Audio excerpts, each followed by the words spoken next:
রেলপথে প্রতিনিয়ত গাঁজা পাচার হচ্ছে, কিছু কিছু ক্ষেত্রে ধরাও পড়ছে, কিন্তু গাঁজা পাচার বন্ধ হচ্ছে না। আবারও আগরতলা রেল স্টেশনে গাঁজা সহ ধৃত দুই যুবক। ধৃতরা হলো বাবুল নাগ ও সুধাংশু কুমার। দুজনেরই বাড়ি বিহার।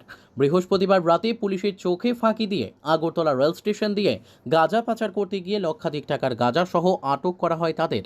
উদ্ধারকৃত গাঁজার পরিমাণ ৩৯ কেজি বলে জানিয়েছে আগরতলা রেল পুলিশ। এ বিষয়ে বিস্তারিত তুলে ধরেন ওসি তাপস দাস। পুলিশের অনুমান, গুয়াহাটি কিংবা বিহারে এই গাঁজা পাচার করতে চেয়েছিল এরা। রাজ্য সরকার নেশামুক্ত ত্রিপুরা গড়তে চাইলেও নেশা কারবারিরা রমরমিয়ে অবৈধ নেশার বাণিজ্য চালিয়েই যাচ্ছে। বারে বারে প্রমাণিত হচ্ছে তা।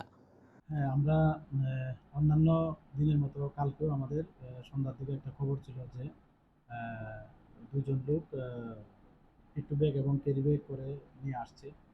অ্যা তাদের সঙ্গে হয়তো কন্ট্রাব্যান্ড থাকতে পারে। তো সেই সুবাদে আমরা এবং আরপিএফ মিলে আমরা বিভিন্ন যে পয়েন্টগুলো আছে, এন্ট্রি পয়েন্টগুলাতে আমরা সবাই ছড়িয়ে ছিটিয়ে মানে এম্বুশের মতো থাকি এবং তখন লক্ষ্য করলাম প্রায় ৬:৩০ টার দিকে ২ জন লোক আসছেন, হাতে ব্যাগ এবং পিট্টু ব্যাগও আছে। তো আমাদের একদম ক্লিয়ার যে তারাই হবেন। তারপর আমরা তাদেরকে আমাদের রেলওয়ে স্টেশনে পার্সেল গেট আছে, ওখানে আমরা তাদেরকে ডিটেইন করি।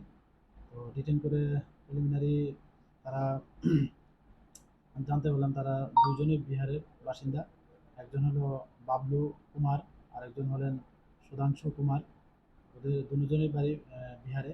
তো তারপর আমরা চেক করে দেখলাম গাঁজা ভর্তি তাদের। ব্রাউন কালারের সেলো টেপ দিয়ে পেঁচানো।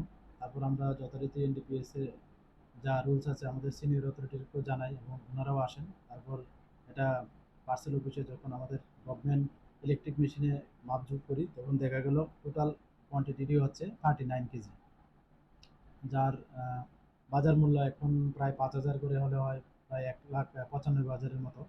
তো তারা ওইগুলি একটা সন্ধ্যার সময় একটা আগরতলা গুয়াহাটি একটা এক্সপ্রেস ছিল ট্রেন, তো ওইটা দিয়েই তারা যেতে চেয়েছিল এই মালগুলা নিয়ে। কোন জায়গায় যেতে চেয়েছিল? তারা এমনি ডেস্টিনেশন ওদের বাড়ি তো বিহার, তো তারা হয়তো গুয়াহাটি হয়ে অন্য কোনো মারফতে তারা বিহার যেতে চেয়েছিল। Bureau report, news tele Bharat.